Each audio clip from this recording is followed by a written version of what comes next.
Me da gusto saludarlo y compartir la palabra de Dios con usted. ¿Está listo? Por favor, abra su Biblia en Mateo 22. Mateo 22, versículo 36. El tema de esta tarde, de la serie Edificando en Amor, lo he titulado Amarás a tu prójimo. Y vamos a leer Mateo 22, 36. Dice así: Maestro, le preguntó un intérprete de la ley, ¿cuál es el gran mandamiento en la ley? Jesús le dijo: amarás al Señor tu Dios con todo tu corazón y con toda tu alma y con toda tu mente. Este es el primero y grande mandamiento. Y el segundo es semejante: amarás a tu prójimo como a ti mismo. Ya hemos estudiado en las Escrituras acerca de quién es Dios. Dice la Biblia que Dios es amor. Él es la fuente del amor. Dios es el manantial de quien nosotros los cristianos bebemos, comemos, nos alimentamos, para de esa manera poder amar como Él ama.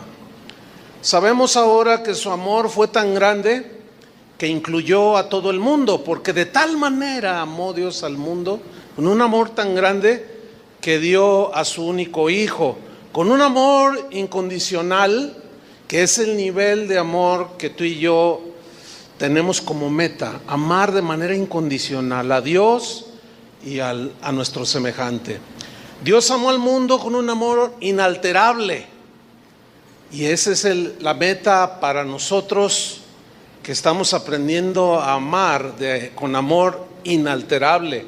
Su amor fue un amor perdonador, y ese es el nivel que Dios quiere que nosotros vivamos.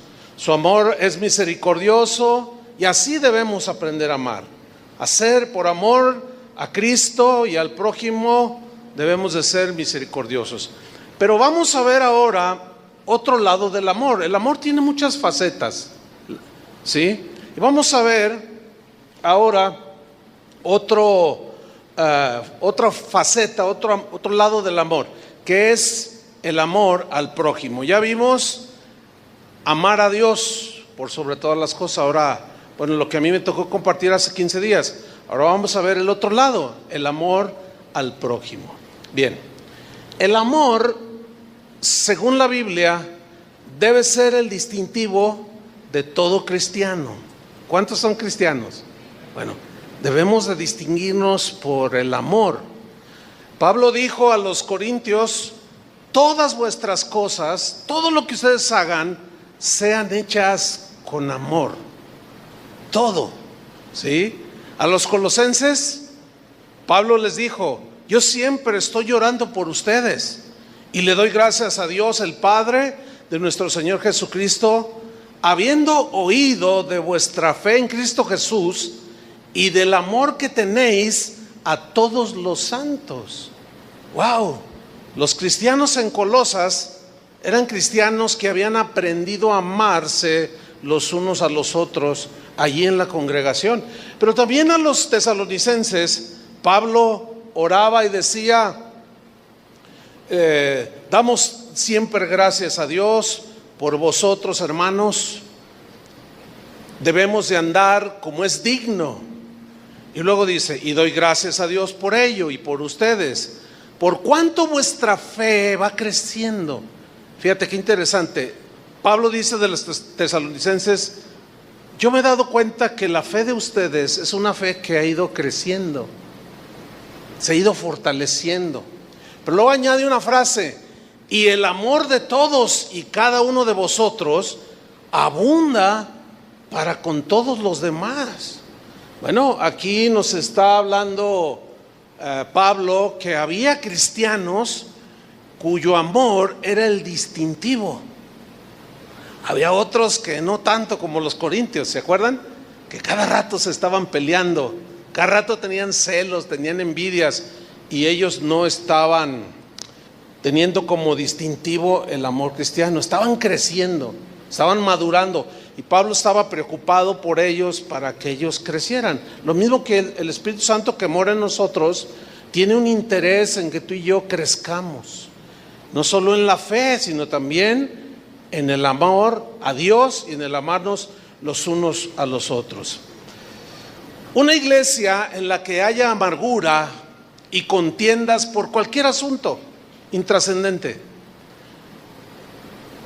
y no sean capaces de amarse entre ellos, no está representando a aquel a quien dicen amar, ¿cierto?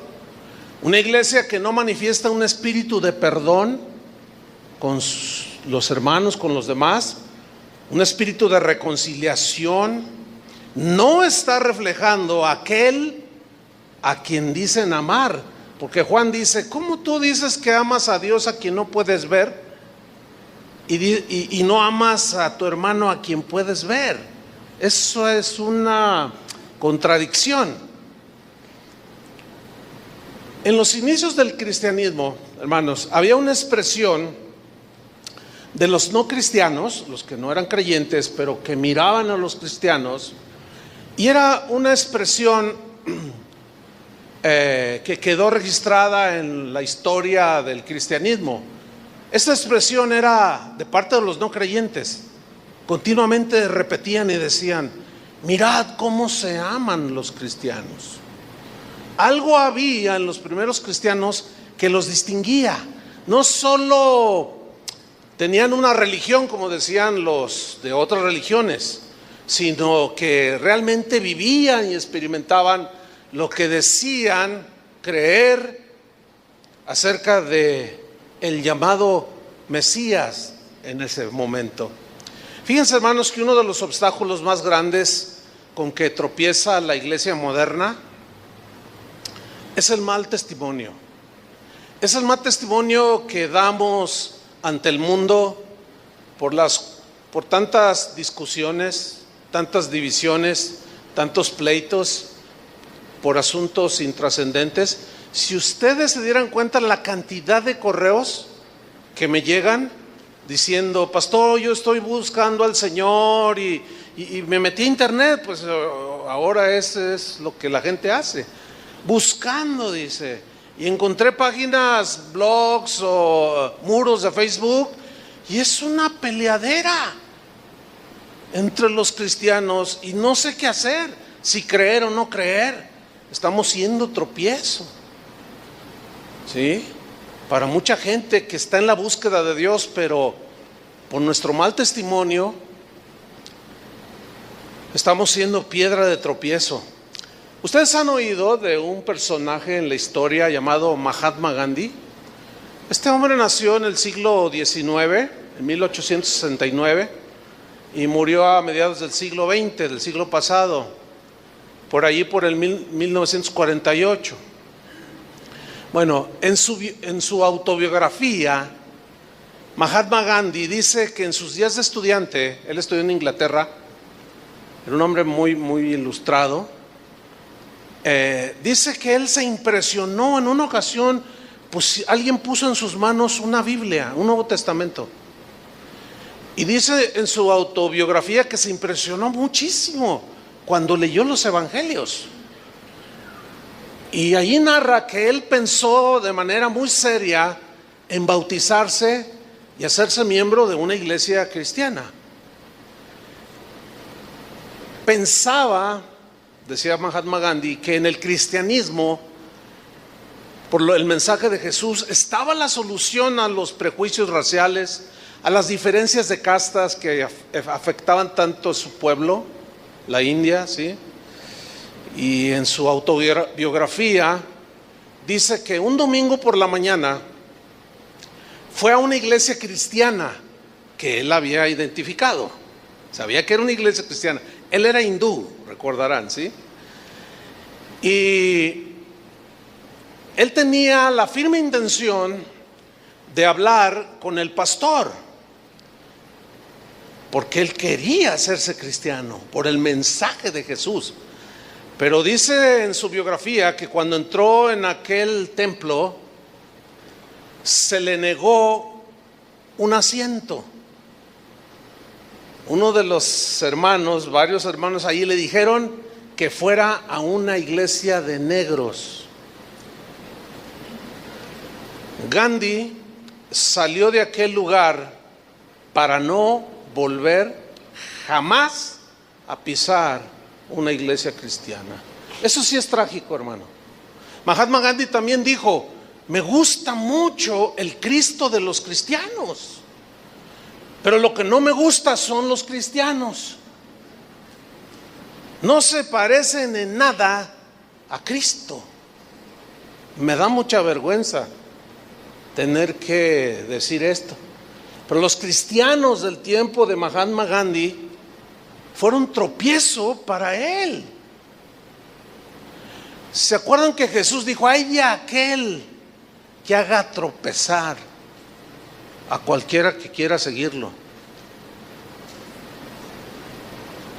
Una iglesia donde se respira paz y amor, el día de hoy es un fenómeno muy raro. Es muy extraño encontrar lugares así, la verdad. El asunto no radica en no tener desacuerdos ni disputas. No, eso es imposible, siempre las va a haber. ¿Por qué? Por obvias razones. Somos personas lavadas con la sangre de Cristo, perdonadas, lavadas con su sangre, pero seguimos en una condición, en este cuerpo de pecado, decía Pablo.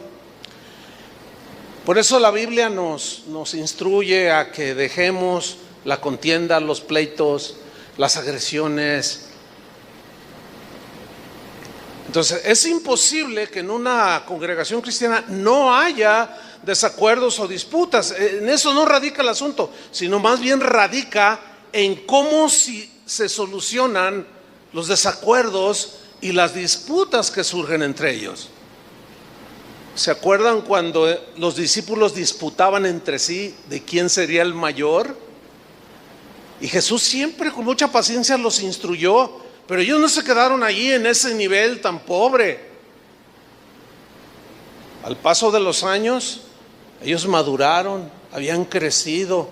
Y hay muchos textos que tanto el apóstol Pablo como Pedro como Juan hablan precisamente del amor al prójimo, amor que no tenían ellos, pero que crecieron en ese amor. Por eso es que el amor en cada miembro de cada congregación es el fundamento para que una congregación camine en paz. Pedro el apóstol, en 1 de Pedro 4:8 dijo lo siguiente: y ante todo, dijo Pedro, tened entre vosotros ferviente amor. Alguien podía debatir a Pedro y decirle: no, ¿y tú con qué cara me dices eso? Porque ¿se acuerdan cómo él era? ¿Se acuerdan que una vez sacó una espada y le cortó la oreja a un prójimo? ¿Se acuerdan que siempre se peleaba con los demás? Siempre era... Pero aquí, cuando él escribe su primera carta, él ya había crecido, había madurado, como los tesalonicenses, como los colosenses, a quienes Pablo les dijo: he oído de vuestra fe, han crecido en el amor, se aman los unos a los otros, y esto es muy notorio, decía Pablo, y daba gracias a Dios. Entonces Pedro dice: y ante todo tened entre vosotros ferviente amor, porque el amor cubrirá multitud de pecados. Déjenme leerle este mismo versículo en la versión Palabra de Dios para todos. Dice: y sobre todo, hermanos, ámense profundamente, porque el amor es capaz de perdonar muchas ofensas. Ahí está. ¿Reconocemos que necesitamos crecer? Necesitamos crecer. La iglesia debe edificarse en amor. Y para eso, según Efesios 4:11, Pablo dijo que el Señor había constituido apóstoles, profetas, evangelistas, pastores y maestros. Es decir, un grupo de pastores, de gente que ya había madurado, que ya había crecido, a quienes les encargó el cuidado de su novia, que es la iglesia, o sea, nosotros. Y cada uno de estos mencionados tenía una función muy importante. Cada congregación tiene que tener por lo menos un pastor. ¿Sí? Su trabajo es, versículo 12, perfeccionar a los santos para la obra del ministerio. Perfeccionar significa capacitarlos, instruirlos, enseñarles. Eso es lo que significa perfeccionar a los santos. Entonces, ¿cuál es nuestro trabajo, por ejemplo, con nosotros aquí ahora, siglo XXI, año 2015? El trabajo para nosotros en esta congregación, como pastores, es perfeccionarlos, instruirlos, enseñarlos, guiarlos, capacitarlos. Dice el versículo 13, hasta que todos lleguemos a la unidad de la fe. Esa palabra hasta habla de un proceso. ¿Sí? Habla de un proceso, que lleguemos a la unidad de la fe y del conocimiento del Hijo de Dios, a un varón perfecto, o sea, a la medida de la estatura de la plenitud de Cristo. Fíjate, la medida de la estatura de la plenitud de Cristo, o sea, es una meta bastante grande. Pero esa precisamente era lo que distinguía a los primeros cristianos, el amor entre ellos. Cuando Pablo exhortó a Pedro, Pedro no se amargó. Hoy no existe este concepto que es bíblico. Cuando alguien con autoridad reprende a alguien por conductas no muy propias del Señor, la gente no lo recibe, se amargan y se van. Y se van a otro lugar pensando que allá no les va a suceder nada, que allá todo va a ser amor y paz, y pues se dan cuenta que no, que es igual en todos lados. ¿Ah? Entonces es un trabajo arduo, es un trabajo en el cual los pastores de cualquier congregación tienen que invertir su vida,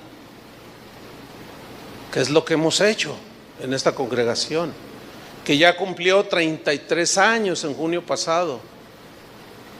Bueno, nosotros hemos invertido lo mejor de nuestras fuerzas, de nuestra juventud, y lo hemos hecho por amor a Cristo y por amor a las ovejas del Señor, por amor a ustedes. Y constantemente, fíjese, por 33 años, perfeccionándolos, instruyéndolos, enseñándolos para que crezcan, para que maduren, para que aprendan a amarse, a perdonarse. Versículo 14, para que ya no sean niños fluctuantes, inmaduros, llevados por doquiera de todo viento de doctrina, por estratagema de hombres que para engañar emplean con astucia las artimañas del error. Fíjate el trabajo de los pastores, versículo 15, sino que siguiendo la verdad en amor. Ahí está. ¿Cuál verdad? Pues la verdad del Evangelio, hermanos. Siguiendo la verdad en amor. Ese es algo que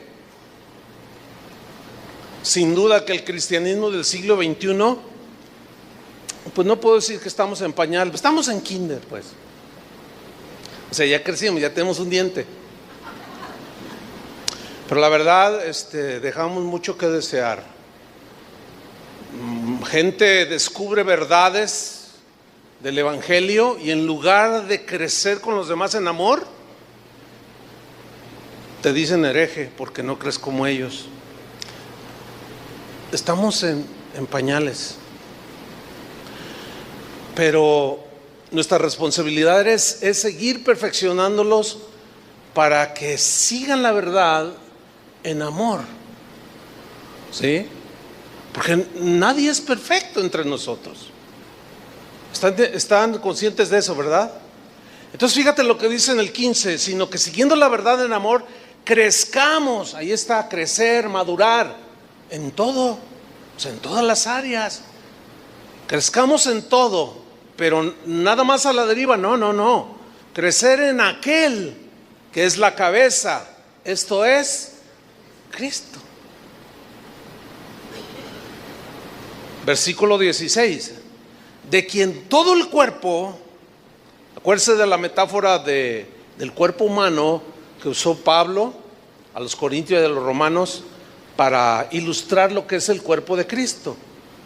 Fíjese, Cristo, Dios el Padre y Cristo el Espíritu Santo no ven a su iglesia como nosotros la vemos. Nosotros la vemos fragmentada, ¿no? En 20,000 denominaciones, ¿no? Y si no estás con nosotros, no estás bien. Entonces, que ya hemos hablado bastante, ¿no? Y todo eso no le agrada al Señor. Él nos ve como un solo cuerpo. ¿Cómo nos ve? Ahora, ¿quiénes son los que verdaderamente forman el cuerpo de Cristo? Los que han sido lavados con la sangre del Cordero, los que se han arrepentido de sus pecados y han sido sellados con el Espíritu Santo que Dios había prometido, y que están perseverando día tras día, así como ustedes. ¿Sí? Entonces dicen, quien todo el cuerpo bien concertado y unido entre sí. Bueno, parece como que no hay nada de eso en la actualidad. ¿Ah? Por todas las coyunturas que se ayudan, digan todos que se ayudan. ¿Será cierto? Que se ayudan, que nos ayudamos. Bueno, eso es lo que la Biblia dice, que es nuestra meta. Dice que se ayudan mutuamente según la actividad propia de cada miembro. Ahí está lo valioso que ustedes como miembro del cuerpo de Cristo tiene una función. Probablemente ustedes una uña, la uña tiene una función. Si no tuviéramos uñas, no tendría consistencia nuestra mano y fuera medio blandengue, o el huesito o el hueso de los dedos. Entonces se protege. Y todo tiene una función en el cuerpo humano, así como en el cuerpo de Cristo.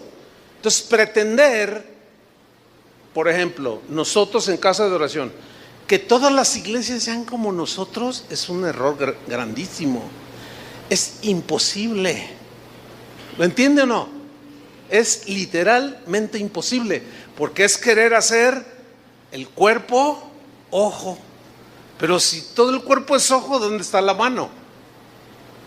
Eso es algo que tenemos que entender para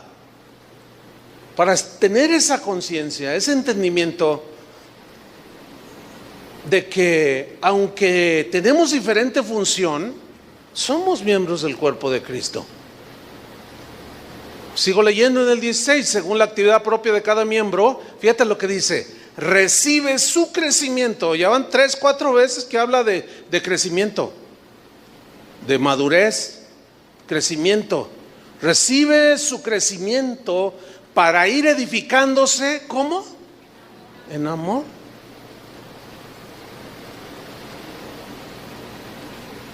Entonces el amor es el fundamento que sostiene y edifica una iglesia. En pocas palabras, en Dios, porque Dios es amor. De ahí el mandamiento. El primero y más grande es: amarás al Señor tu Dios con todo tu mente, todo tu corazón. Y el segundo es semejante, dijo Jesús. El segundo es ¿qué? Semejante. O sea, hay 2 mandamientos allí que son semejantes. O sea, como decía un hermano, el amor primeramente debe ser vertical hacia Dios, pero también horizontal hacia los demás. Y muchos se quedan en el horizontal. Dicen amar a Dios, pero el amor que no se va hacia lo horizontal no es un amor completo. ¿Me explico? No es un amor maduro. Es un amor incompleto, inmaduro. Esos son los que dicen: yo amo a Dios, pero puedo que todos me caigan gordos. No, mi estimado, no. Eso no es así de sencillo. Ahora, dentro de la iglesia, en primera instancia, de amarnos unos a otros, la fuerza motriz, vamos por partes. Vamos a ver el lado de los pastores, porque son los que perfeccionan, ¿no? los que instruyen, enseñan, etcétera. Mire, la fuerza que debe motivar, la fuerza motriz, el motor que impulsa a un cristiano, a un pastor cristiano, a hacer lo que hace, que es cuidar a la iglesia, enseñarla, perfeccionarla, es el amor. Por amor. ¿Sí? Por ejemplo, Pablo, en 2 de Corintios, capítulo 12, versículo 14, Pablo aquí se encontraba con una situación un poco complicada. ¿Cuál era la situación? Bueno, que los cristianos en Corinto no entendían muchas cosas. Debiendo ser ya maestros, tenían que ser enseñados. Había muchos celos, muchas cosas entre ellos, divisiones. Decían, no, pues yo soy de Pablo. Otros decían, no, yo soy de Apolos. Y un nivel muy, muy pobre en su crecimiento espiritual. Y algo que no lograban entender en este momento cuando Pablo escribe la segunda carta, es que el reino de Dios, las cosas de Dios, se sostienen con el apoyo financiero de todos. Bueno, sigue siendo algo muy, muy común, desgraciadamente. Muchos piensan que, pues con aire o con solamente oraciones, es bueno orar, pero no tienen los pies sobre la tierra. Y los corintios eran así. Y en la ley ya estaba establecido que los que servían a Dios tenían que ser sustentados por aquellos que eran alimentados espiritualmente. Si usted lee el primer capítulo 9 de 2 de Corintios, ahí está toda la enseñanza de Pablo al respecto. Pero a los corintios les costaba trabajo entender esto. No, lo que pasa es que Pablo quiere nuestro dinero, decían. Y miren lo que hacía Pablo. Estoy hablando del punto de que el motor que debe mover a un ministro debe ser el amor. Entonces les di un breve contexto para que ustedes comprendan esta escritura. 2 de Corintios 12, 14. Dice así: he aquí por tercera vez estoy preparado para ir a vosotros. ¿Cuántos saben que viajar cuesta? ¿Sí están conscientes o no? ¿Cuántos saben que enviar un misionero cuesta? Hasta ahorita ni Aeroméxico, ni Interjet, ni Volaris, ni Delta nos ha dicho algo así como: miren, cuando manden un misionero, vayan a predicarle, nosotros le regalamos el pasaje. Hasta ahorita,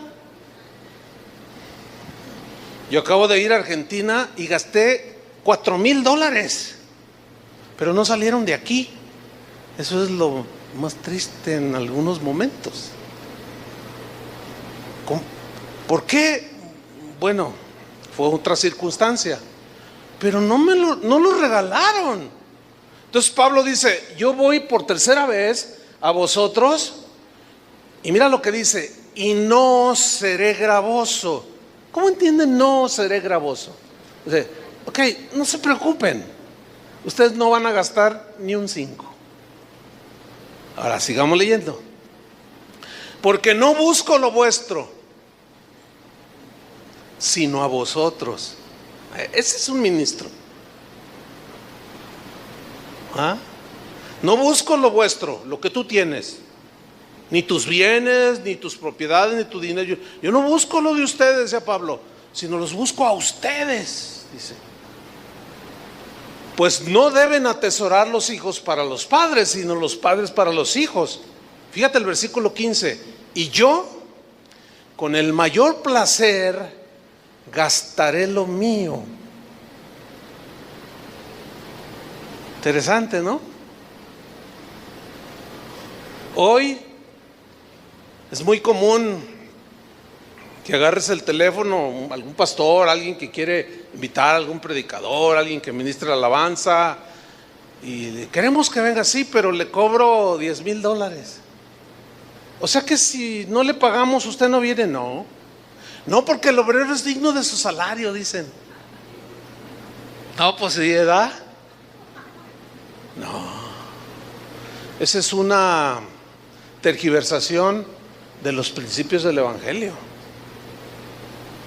Porque tal parece como que mucha gente de este tipo busca lo vuestro, no a vosotros.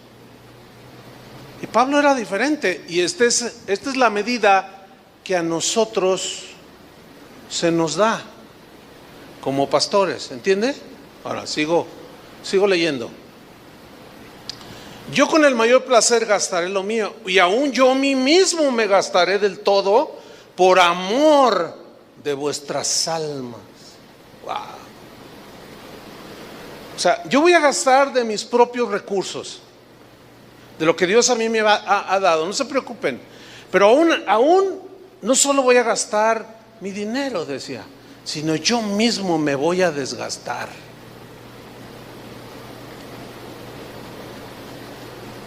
Algunos tienen un concepto equivocado de lo que se hace o lo que es viajar para predicar el Evangelio. Y dicen, ay, sí, nomás se la pasa viajando. Ay, sí, pues qué chido, ¿no? No, mejor chirrín, chin, chin, como dicen por ahí. Porque no tiene la menor idea de lo que significa, como en ese viaje, todavía no me repongo. Y ya hace 2 semanas que regresé. Pregúntenle a Carlos, mi hermano, acaba de ir a Chile, a abrir un instituto bíblico allá a Santiago de Chile. Y llegó y 2 días y no se paraba. Oye, Charlie, estoy muerto. No, está bien, descansa. Pero más de uno incomprensible, falto de amor, puede decir, no, pues mira, se pasean y se la pasan bien chido. No, hermano, usted no sabe. Entonces Pablo decía, yo aún mismo me gastaré del todo por amor de vuestras almas, por amor de vuestras almas. Ahí está. El amor era el motor que movía a Pablo.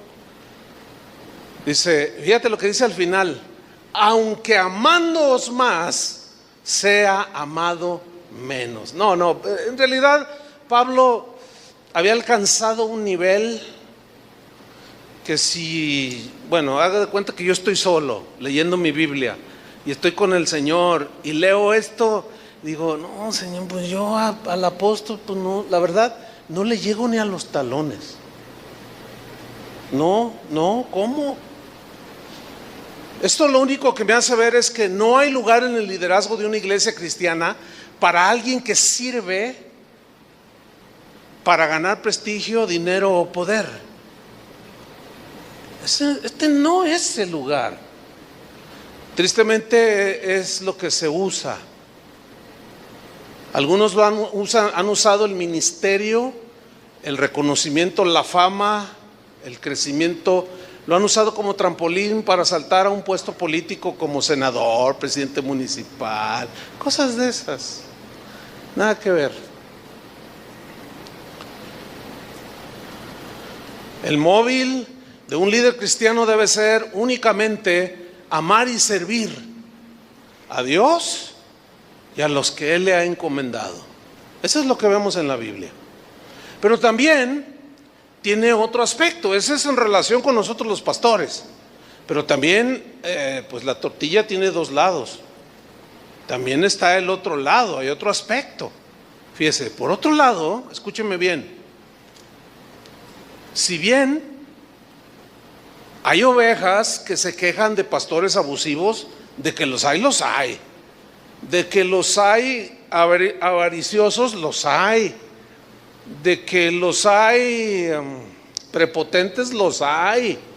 Sí, y esto obviamente ha provocado muchas heridas en el corazón de las ovejas. Esto no es de Dios. Pero si volteamos la tortilla, también muchos pastores están dolidos, hermanos, por la ingratitud de las ovejas, por la ingratitud y por la crítica de vosotros, para que se oiga cristiano, para que se oiga bíblico más bien, de vosotros. Sí, hermano, mire, yo trabajo, pues es mi trabajo desde hace 37 años. Hablo mucho con pastores y hay muchos pastores heridos. Pastor, voy a dejar el ministerio. No, a ver, espérate, porque ya pusiste tus manos en el arado. Es que, hermano, me la paso orando por ellos. Me preparo. A veces me llaman a las 3 de la mañana que se murió la hermana Panchita. Y ahí tiene que estar uno no tiene horario, uno se desgasta. Y los hermanos son muy ingratos. Le digo, sí es cierto, hermano, pero ¿por qué estás tú sirviendo? Pues por amor a Dios. Pues ámalos también, pero son muy ingratos. O sea, también tenemos nuestro corazoncito. Pues luego, ¿a poco creen que somos inmunes? No. Pues también duelen las críticas, también duelen los comentarios mordaces, porque se dan por falta de amor, ¿sí? Entonces sí, también hay muchas quejas de pastores. Muchos han claudicado, hermanos. En Estados Unidos hay una agencia que se dedica a hacer todo tipo de encuestas dentro del cristianismo. Y acaban de dar, no hace mucho, una estadística de cómo 500 pastores cada mes dimiten del ministerio, abandonan el ministerio por muchísimas razones, y entre ellas el sostén digno para su pastor, para su ministro. Los comentarios, si Dios bendice al pastor o Dios de alguna manera lo bendice, siempre hay gente con comentarios mordaces. No todos saben, no todos sabemos manejar las cosas bien. Y hay quien sí se duele y luego agarran el púlpito y sopas, que tampoco es correcto. Entonces se da por ambas partes. Y precisamente lo que debe prevalecer ya en la iglesia, incluyendo pastores, miembros, ovejas o cristianos, pues lo que debe prevalecer y debemos de crecer juntos es en amor, ¿sí? En el perdón, pero mutuos. Porque así como ustedes se equivocan y nosotros les llamamos la atención, también nosotros nos equivocamos. Y hay quien nos llama la atención. ¿Entiende? Pues eso es obvio, se debe entender así. El problema es que hay algunos que se sienten inmunes, como que tienen fuero. Así como los políticos pueden hacer lo que quieren y nadie les puede tocar, nadie los puede mandar, no responden ante la ley. Y algunos creen que así es el ministerio, pero no es así. Le vamos a dar cuenta a Dios por cada uno de ustedes, pero ustedes también van a dar cuenta a nosotros de cómo los tratamos, si los perfeccionamos, si los enseñamos, si nos dedicamos o no lo hicimos. Y de ustedes, ¿cómo respondieron a la enseñanza? Y en su vivir cotidiano. Y bueno, reconocemos que estamos creciendo. En 1 Tesalonicenses, en la versión en lenguaje sencillo, 1 Tesalonicenses 5:12, mira cómo dice esta versión. Es una instrucción apostólica hacia los cristianos en Tesalónica, porque ciertamente habían crecido en amor, pero había algunos que no estaban respetando a los pastores. No estaban conscientes de esto, porque veían un lobo ahí en la televisión, un falso que estafó una iglesia, ya metían a todos en una cajita. Pero no todos somos iguales, como tampoco las ovejas todas son iguales. Y mira cómo dice Pablo aquí en esta versión. Dice: hermanos, les rogamos que respeten a los líderes de la iglesia. Así dice esta versión. Dice: les rogamos que respeten a los líderes de la iglesia. Ellos se esfuerzan mucho para enseñarles a vivir su vida cristiana. Por eso dice el versículo 13: trátenlos con respeto y amor. por todo lo que hacen y vivan en paz los unos con los otros. Ya ve cómo hay instrucción para los pastores, pero también hay instrucción para las ovejas. Y esa es la única manera, escúcheme bien, es la única manera que existe y que Dios dio para que la iglesia refleje a Cristo. Esa es la única. Cuando hay amor, perdón, no que no haya problemas, y es imposible, siempre los va a haber. Hay gente que asume de manera, no sé de dónde lo aprendieron o de dónde lo deducen, asumen que los cristianos todos deben de ser perfectos como ellos. Entonces dicen cosas como: me voy de la iglesia porque aquí, y dicen cosas, ¿no? Y como diciendo: me voy a otra iglesia diferente, dicen, donde sí haya amor. Entonces, en cuanto llegas, pues ya, si existiera esa iglesia donde hubiera perfección, pues en el momento que llegas ya es imperfecta, porque, pues, ¿quién es perfecto? Nadie. Por eso es mejor solventar las situaciones que se tienen, que tenemos los unos con los otros, a estar huyendo constantemente. Porque a donde te vayas te vas a encontrar con gente semejante que falla, que son como los corintios, que tienen ya un dientito, saben mucha teología quizás, pero no saben ni tender la cama. Y la mamá siempre quejándose del muchacho. Y luego el pastor ahí queriendo intervenir para arreglar los problemas en la familia. Y se enoja el corregido. No es nada fácil. Pero con la gracia de Dios podemos. ¿Cuántos dicen amén? Podemos, sí. Ahora fíjate, el hogar es como, ¿cómo lo diré? Es como el lugar ideal para desarrollar y crecer en el amor. ¿Por qué? Porque es en el hogar es con tus padres, con tu esposa, con tus hijos, con tus hermanos, con los que vas a pasar más tiempo, o con los que se pasa más tiempo, por obvias razones. ¿Sí? Ahora, quien responde bien en las exigencias del amor de Dios es alguien que va a crecer. ¿Por qué hay divorcios? Porque no hay perdón. ¿Por qué hay tanta división en las familias? Porque no saben amar. Hay abusos de parte del varón. Se siente Pancho Pantera. Y luego ella llega a ser la llorona porque se la pasa llorando. Y los hijos, pues los hijos de Juan Sin Miedo. Total, es un desastre. Pero estoy hablando, escúcheme bien, de familias que componen iglesias cristianas. No, esto no debería de ser así. Pero tenemos que reconocer entonces que algo Dios nos está diciendo.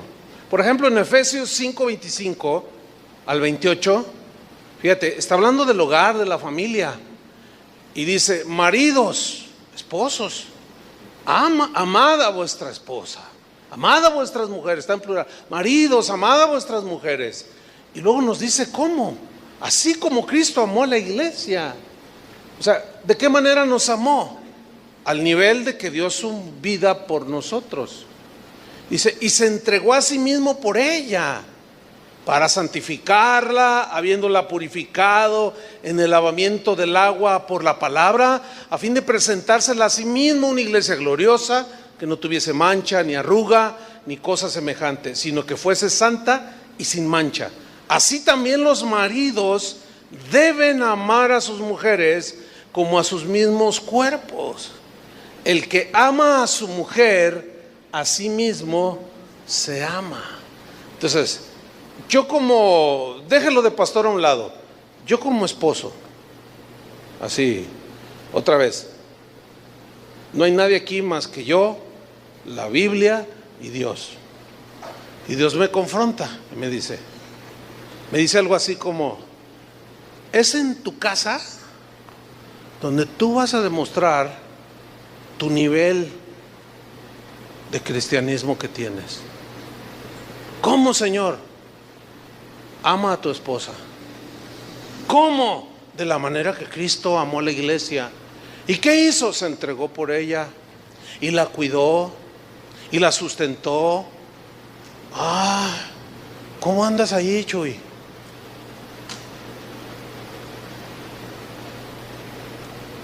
Por eso la familia ministerial, la familia pastoral, por llamarla de alguna manera,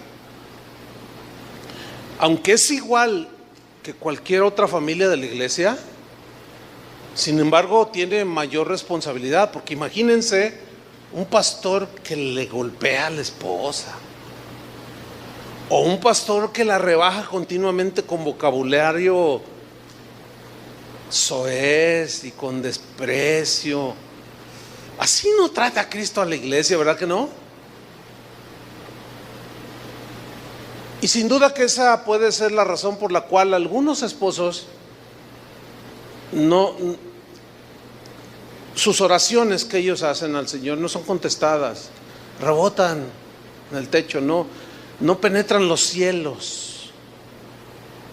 Porque Pedro mismo dijo: traten a su esposa como un vaso más frágil. Ellas, junto con ustedes, son coherederas de la gracia, para que vuestras oraciones no tengan estorbo. Entonces, mire, hermano, o mire, compadre, para hacerlo así bien familiar, mire, compadre, usted puede saber mucha Biblia, está bien, porque el conocimiento es importante, sí, pero si ese conocimiento no lo bajamos, si yo doy todos mis bienes y yo hago esto y yo hago lo otro y no tengo amor, nada soy. Pues ese se llamaría el reto del amor, ¿no? Tremendo. No olvidemos pues que es en el hogar donde el cristiano es ejercitado en el amor y en el perdón. Yo acabo de cumplir 37 años de matrimonio con mi esposa. Y no, pues ya 37 ya es algo, no son muchos, pero tampoco son poquitos. Ya más o menos podría yo explicarles algunos de qué se trata. Y lo que sí puedo decirles es que si nosotros como esposos somos obedientes al Señor, Él nos da la gracia y nos da la sabiduría, y podemos amar a nuestra esposa aunque sea como sea, porque también nosotros pues no somos monedita de oro, ¿verdad que no? ¿Verdad que no, señoras? Uy. Porque también, fíjate lo que dice Pablo también, allí mismo en Efesios, dice que el marido ame a la esposa y la mujer respete a su marido. Es interesante, ¿no? ¿Por qué todo eso? Porque el amor cristiano, así es, o sea, es el amor a Dios sobre todas las cosas, pero el segundo mandamiento es semejante: amarás a tu prójimo como a ti mismo. Pablo a los Gálatas en el capítulo 5, versículo 14, Gálatas 5, 14, mira lo que él dice aquí. Dice: porque toda la ley en esta sola palabra se cumple: amarás a tu prójimo como a ti mismo. Ahora, ¿y quién es tu prójimo? Tu prójimo es todo aquel ser humano que fue hecho a la imagen y semejanza de Cristo. Pero tu prójimo más próximo, pues es tu familia, es tu esposa, es tu esposo, tus hijos, ¿no? Tu mamá, tu papá, tus abuelos, tus primos. Entonces, Nuestro prójimo es simplemente todo aquel ser humano, ¿sí? Y amarlo no nada más es de palabras, sino de hecho. Muchos de nuestros prójimos están en necesidad. Un poeta romano dijo lo siguiente: yo no considero extraño a ningún ser humano, dijo, a ninguno. Hay que considerar, hermanos, que muchas personas han llegado a los pies de Cristo por la bondad del amor cristiano, por la manifestación del amor cristiano. Han llegado a los pies de Cristo más por el amor que sintieron por alguien que les tendió la mano y les ayudó y les compartió. Pero no solo les habló de la salvación, sino que los vio en necesidad y le tendió la mano. Muchos han llegado así. Pero también he visto a muchos que tienen mucho conocimiento evitar que la gente llegue a los pies de Cristo, porque apenas le están hablando a alguien que ni conoce, o apenas un recién convertido, y ya le están hablando sus gran conocimiento y sus grandes revelaciones, pero no sabe entender la casa, maltratan a la esposa, o sea, no. A fin de cuentas, ¿qué necesita alguien que no tiene para darle de comer a sus hijos? ¿Alguien me puede decir? Pues sí, Cristo para la salvación, pero todavía estamos aquí en la tierra, ¿o no? Eso es algo que se pierde de vista. ¿Por qué? Por el abuso. Por el abuso. Nos damos cuenta que hay un desastre y se piden donativos y todo, y se quedan con ellos. Por eso nosotros no damos a ninguna institución, ni depositamos a ningún banco, porque sabemos de los malos manejos que se hacen, y mejor los llevamos personalmente, como lo que sucedió con la hermana Patricia, la del huracán, pues.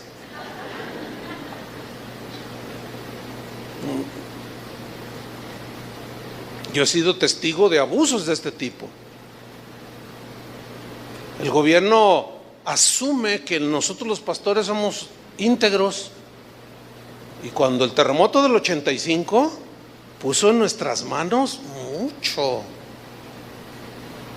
y yo con estos ojos me di cuenta de algunos pastores, afortunadamente no fueron todos, pero algunos que se quedaron con mucho para ellos. Una vergüenza, hermano, una pena. Y se dicen pastores, y algunos de ellos todavía predican, andan predicando.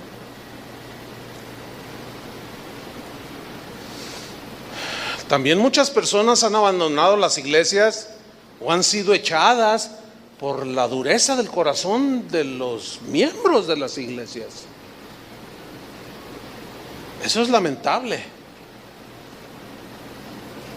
La mejor manera de ilustrar el amor hacia el prójimo en necesidad, pues es la parábola del samaritano. Mire, tenemos tiempo, abra su Biblia en Lucas 10. Pensaba narrarla, pero vamos a leerla todos. Lucas 10, versículo 25.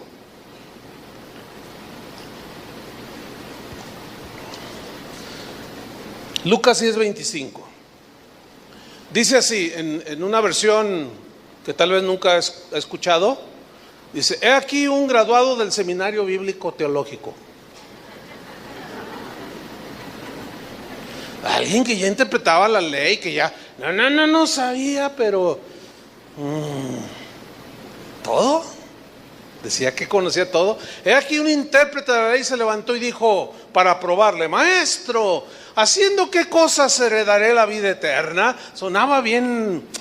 ¿Haciendo qué cosas heredaré la vida eterna? Esperaba que el Señor le dijera: ayuna. Ayuna 40 días. Como un hombre, un señor como de 70 años en una iglesia, me contó el pastor. ¿Tú crees? Un hermano, sí, un hermano anciano ahí de la iglesia, se paró a dar testimonio y dijo: hermanos, me estoy muy orgulloso por el ayuno que acabo de terminar. Le gané a Cristo, a Elías y a Moisés. Ellos oraron 40 días Ayunaron 40 días. Yo llevo 50. Y bueno, en lugar de que alguien le dijera, hermano, bájele, le aplaudieron. Para que veas el nivel en el que está la gente.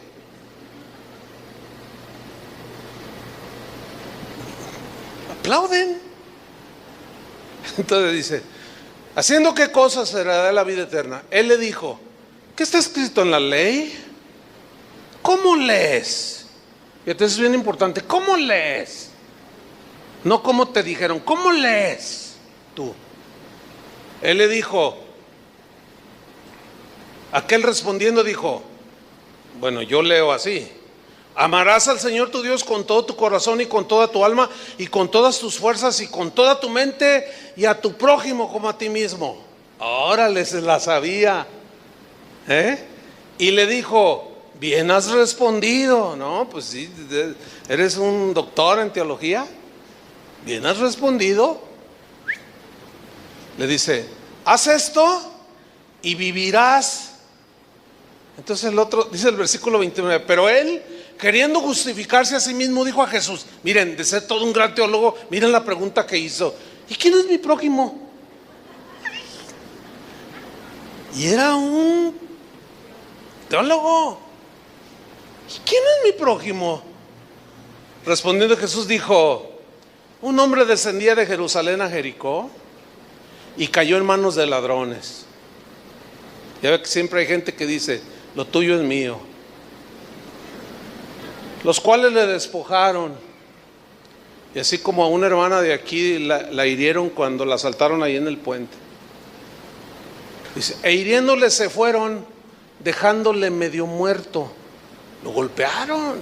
No solo le quitaron lo suyo de una manera injusta, abusiva, sino que casi lo matan al hombre este.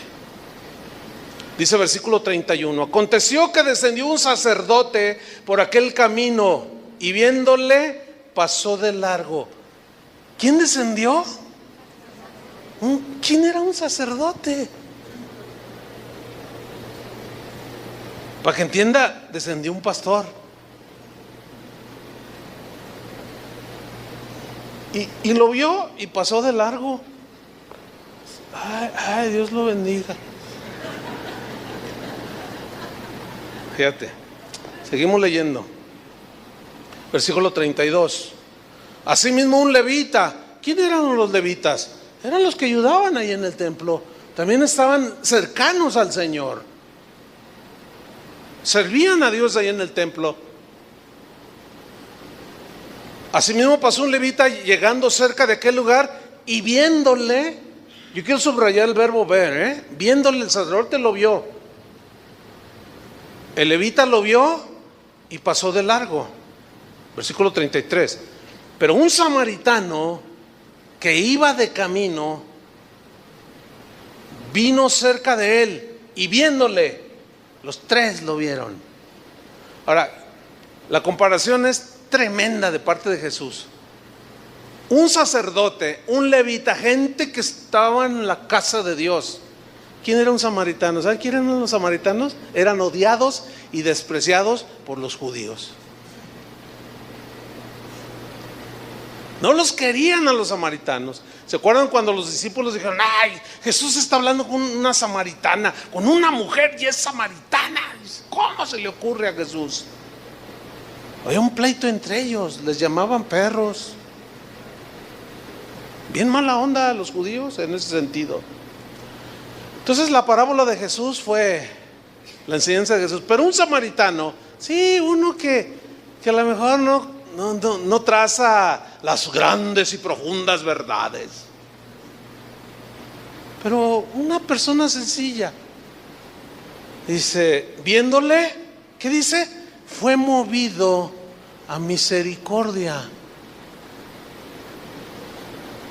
O sea, se impactó cuando lo vio allí. Y contrario a los dos primeros, la Biblia, Jesús está diciendo, él no sabía mucho, pero con lo que sabía le bastaba para demostrar la esencia del cristianismo, que es el amor.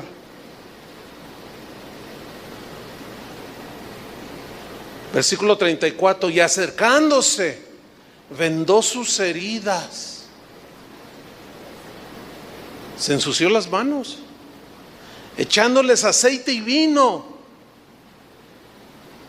usó sus bienes, su alimento de él, y poniéndole en su cabalgadura, usó su fuerza, lo cargó, y alguien así es muy pesado. ¿Y cómo era el primer mandamiento? Amarás al Señor con toda tu mente, todo tu corazón, con todas tus fuerzas. Y este está usando su mente, su corazón, sus fuerzas. Lo llevó al mesón y cuidó de él, dio su tiempo. Otro día al partir, sacó 2 denarios. Que equivalían a un día de salario. Cada denario era un día de salario, una jornada. O sea, ya él dio de lo suyo, como Pablo, ¿se acuerdan? Y los dio al mesonero y dijo: cuidádmele, y todo lo que gastes de más, yo te lo pagaré cuando regrese. Y le dice Jesús: ¿quién pues de estos 3 te parece que fue el prójimo del que cayó en manos de los ladrones? Él dijo: el que usó de misericordia con él. Entonces Jesús le dijo: te falta más teología, te falta entender paso número 1, paso número 2, paso número 3, paso número 4. Ve y haz tú lo mismo. ¿Se imaginan cómo se quedó ese hombre?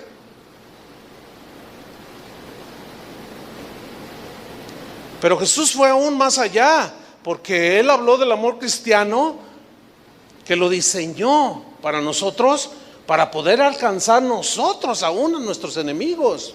¿Ustedes se acuerdan de este mensaje? ¿Oísteis que fue dicho: amarás a tu prójimo y aborrecerás a tu enemigo? Bueno, la ley decía: amarás a tu prójimo como a ti mismo. Ese decía el grande mandamiento, pero no decía: aborrecerás a tu enemigo. Eso lo habían añadido los intérpretes de la ley, que es lo mismo que hacen el día de hoy.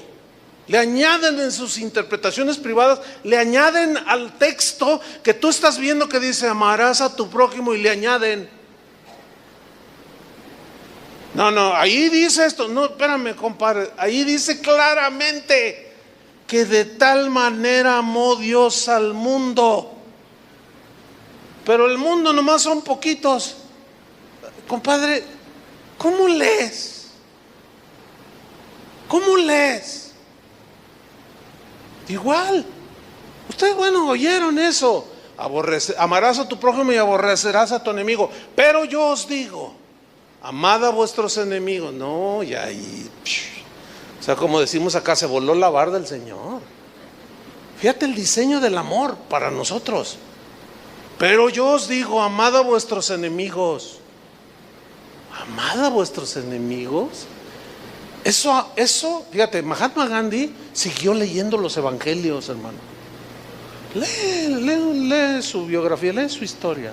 Te va a sorprender.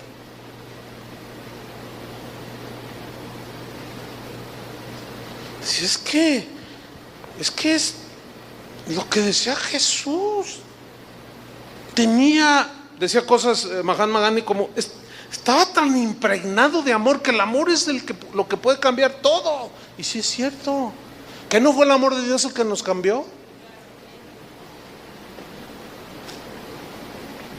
Bendecid a los que os maldicen, haced bien a los que os aborrecen, y orad por los que os ultrajan y os persiguen, para que seáis hijos de vuestro Padre que está en los cielos, que hace salir su sol sobre malos y buenos, que hace llover sobre justos e injustos. Porque si amáis a los que os aman, ¿qué recompensa tendréis?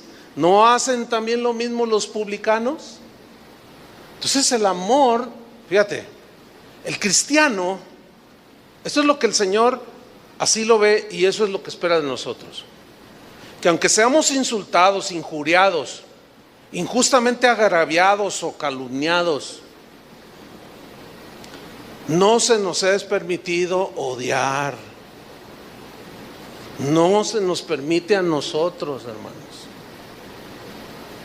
Por lo tanto, tenemos que esforzarnos de no permitir que el rencor, el dolor del corazón por la ofensa recibida nos llene de amargura. No podemos permitir eso. No podemos darnos ese lujo, como dicen por allí. Porque ¿cómo? Odiar, amar y odiar, no. Eso no es el cristianismo. Mira lo que dijo Juan, 1 de Juan 3:10, a propósito de lo que sucedió con el huracán Patricia. Pues sí, ciertamente, milagrosamente se desvió. Ustedes conocen la historia, ¿no? Yo no me despegué esa noche porque hay varias congregaciones de casa de oración ahí, hay un montón de hermanos, pastores de las casas de oración bien entregados al Señor. Hay unos muy, muy pobres, muy humildes, pero es gente de Dios, y yo no podía despegarme de ahí. Y estuve hasta me dolió la espalda de estar allí. Ya no hallaba ni sentarme, pararme, porque tenía que estar allí, ¿entiende? Y bueno, cuando ya se desvía y todo, fue un alivio, porque estaba en juego la visita que tenía que hacer a Argentina, para visitar las iglesias de Argentina, que son 6. Y porque si hubiera sido como se miraba, hubiera sido, hermano, desastre. Bueno, ya todos conocen la historia, pero sí dejó secuelas. Los vientos no pegó directo, pero sí dejaron destrucción las lluvias. Y bueno, ustedes en su generosidad dieron y me mandaron fotografías porque se les hizo una petición. ¿Se acuerdan? ¿Sí se acuerdan o no? Y pues respondieron. Quizás yo esperaba un poco más, pero está bien, Dios sabe, ¿entiende? Y cada quien sabe acá en su corazón. Pero hubo una buena respuesta. Y yo dejé instrucciones de que se entregara personalmente, ¿sí? Para evitar malos entendidos y tentación y luego cosas de esas. Y los que lo hicieron de corazón y entendieron el asunto, bueno, miren lo que dice 1 de Juan 3:10. Respecto al amor expresado, ¿sí? Dice: en esto se manifiestan o se demuestran los hijos de Dios. Pero luego dice: y los hijos del diablo. Todo aquel que no hace justicia y que no ama a su hermano, no es de Dios. ¿Más claro que eso? Versículo 11. Porque este es el mensaje que habéis oído desde el principio, que nos amemos unos a otros. No como Caín, que era del maligno y mató a su hermano. A su hermano. ¿Y por qué causa lo mató? Porque sus obras eran malas y las de su hermano justas. Hermanos míos, dice Juan, no os extrañéis si el mundo os aborrece. Nosotros sabemos que hemos pasado de muerte a vida. ¿Cómo sabemos?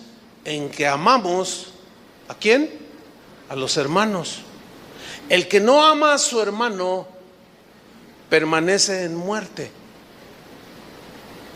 Todo aquel que aborrece a su hermano es homicida. Y sabéis que ningún homicida tiene vida eterna permanente en él. Eso está fuerte, hermanos. ¿O no? ¿Qué les pareció eso? Pues ahí no acaba Juan. Versículo 16. En esto hemos conocido el amor, en que Él puso su vida por nosotros. También nosotros debemos poner nuestras vidas por los hermanos. Pero el que tiene bienes de este mundo, y en una versión que a lo mejor usted nunca había escuchado, que dice, y en lugar de darle algo a los hermanos que estaban en desgracia, lo guardaron para el Buen Fin, porque lo necesitaban más que enviar 2 kilos de frijoles. No, hermanos, ¿qué onda?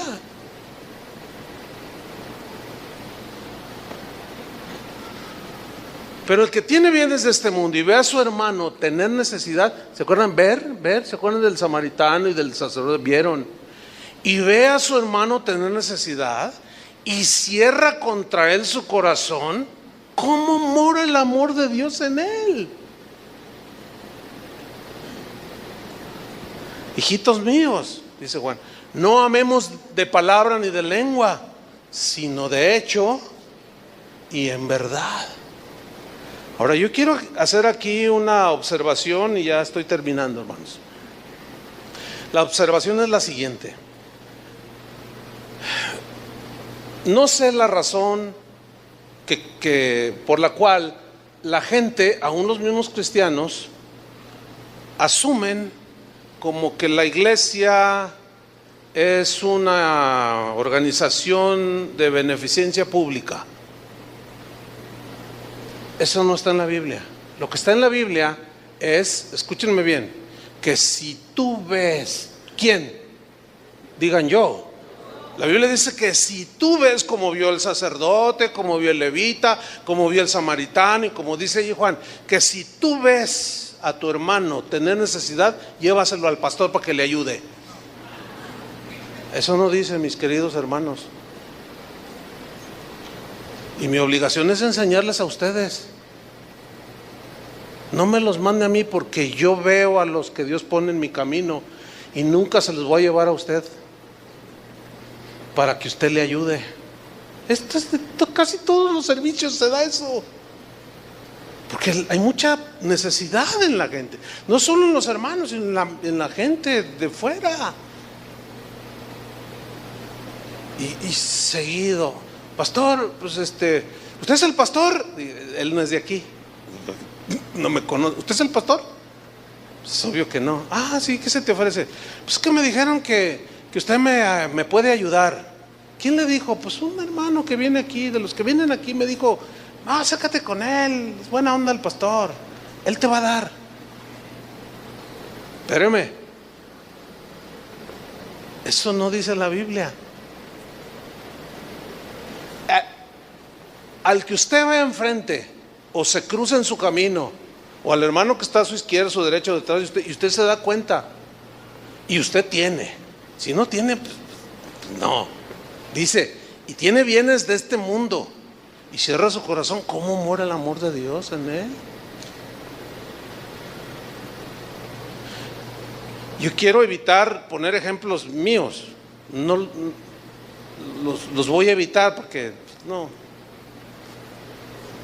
creo que sea prudente, pero a mí Dios me pone a la gente que Él quiere que yo vea, a Él. ¿No? Está bien, yo nunca se los he mandado a ustedes. Algunos de ustedes tienen muy buena posición económica, algunos, no todos, tienen negocios prósperos, nunca les he mandado a nadie. No me los mande a mí. Usted es el que está ahí con su prójimo. ¿Entendió la enseñanza? Y no cierre su corazón, hermano.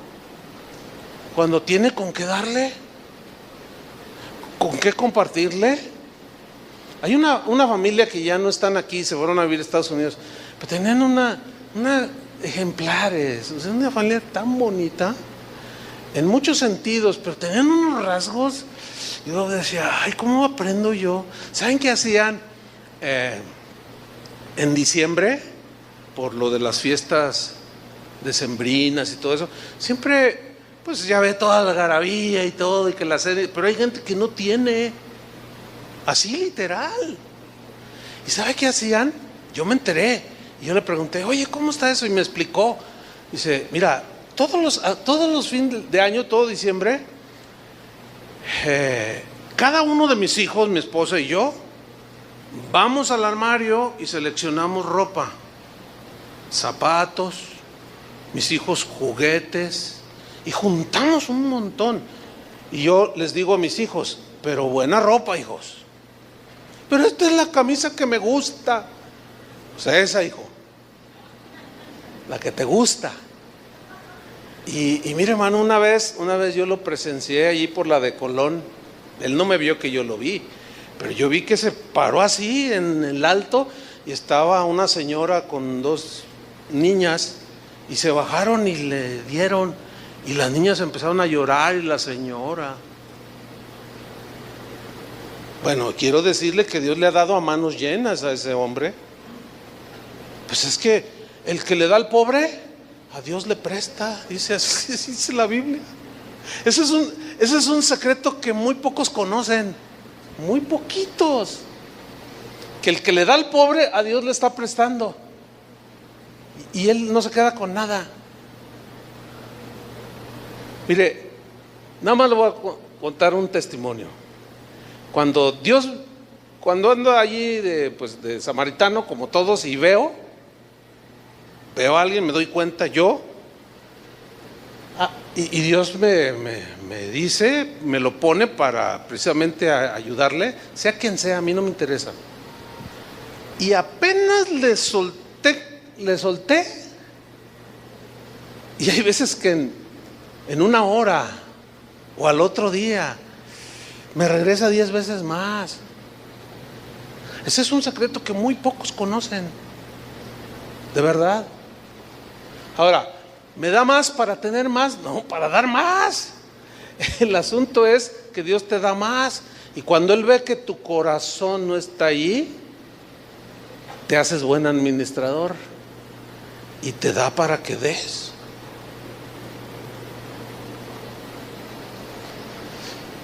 Termino leyendo Santiago 2, versículo 8. Terminamos con esto. Dice así: si en verdad cumplís la ley real conforme a la Escritura, ¿ya lo tienen? Santiago 2:8. Dice: amarás a tu prójimo como a ti mismo, bien hacéis, dice. Ahora vamos al versículo 14, Santiago 2:14. Hermanos míos, ¿de qué aprovechará si alguno dice que tiene fe y no tiene obras? ¿Podrá la fe salvarle? O sea, no está hablando que la fe que justifica no salva, no, está hablando que el que es salvado por esa fe genuina tiene obras, tiene que tener fruto. Dice versículo 15: y si un hermano o una hermana están desnudos, yo quiero poner atención, fíjate cómo habla de lo mínimo, de lo cotidiano, que es el vestido y la comida.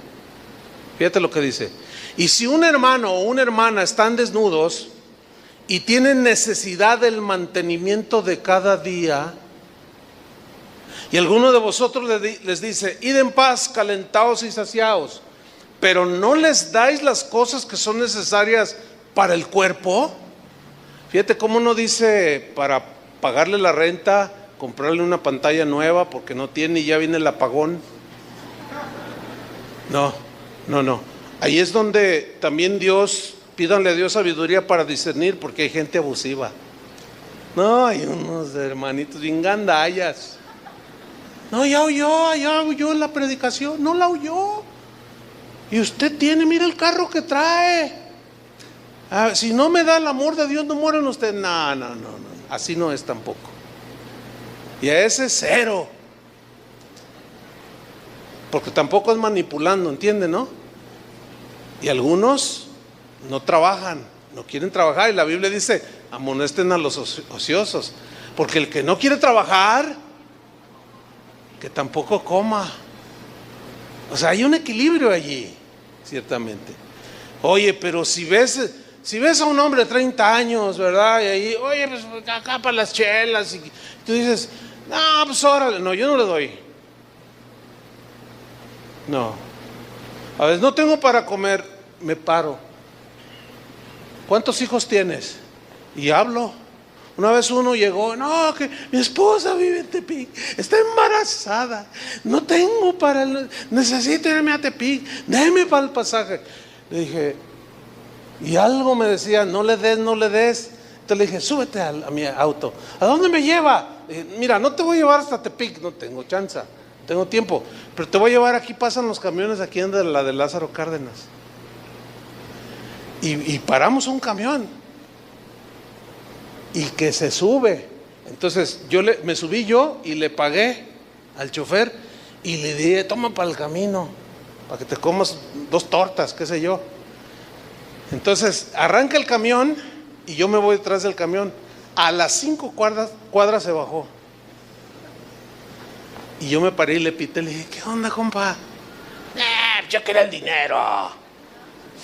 O sea, qué mala onda. Entonces, ¿hay de todo en la viña? Sí, pero también hay que ser sabios, pedirle a Dios sabiduría, pero hay cosas que son bien obvias, ¿entiende? Muy obvias. Entonces dice, para terminar, y alguno le dice, id en paz, calentados y saciados, pero no le dais las cosas que son necesarias para el cuerpo, fíjate, para el cuerpo, o sea, hablando de comida y vestido. ¿De qué aprovecha? Así también la fe, si no tiene obras, es muerta en sí misma. Pero alguno dirá, tú tienes fe y yo tengo obras. Muéstrame tu fe sin tus obras y yo te mostraré mi fe genuina por mis obras. Déjame terminar con una prueba que el Señor me mandó hace no mucho. Recibo un correo y cuando veo de quién era, me sorprendió. ¿Sabe por qué? Porque era de una persona que me empezó a tirar bien feo en internet. Entonces yo dije, bueno, lo voy a leer. La primera reacción era, pues, clic y lo borro, ¿no? Y pues lo mando a volar. Pero decía, donde dice asunto, decía, por favor no lo borres. Entonces yo dije, bueno, no sé qué. Entonces empiezo a leerlo, dice, pastor, dice, me da mucha pena lo que voy a hacer, pero estoy en una necesidad, me dijo, apremiante. Tengo mis hijos, no tengo, me explicaba ahí su situación. Un pastor, y me dijo, dice, usted dirá, ¿y cómo es que le pido a usted? Porque de mi parte nunca hubo.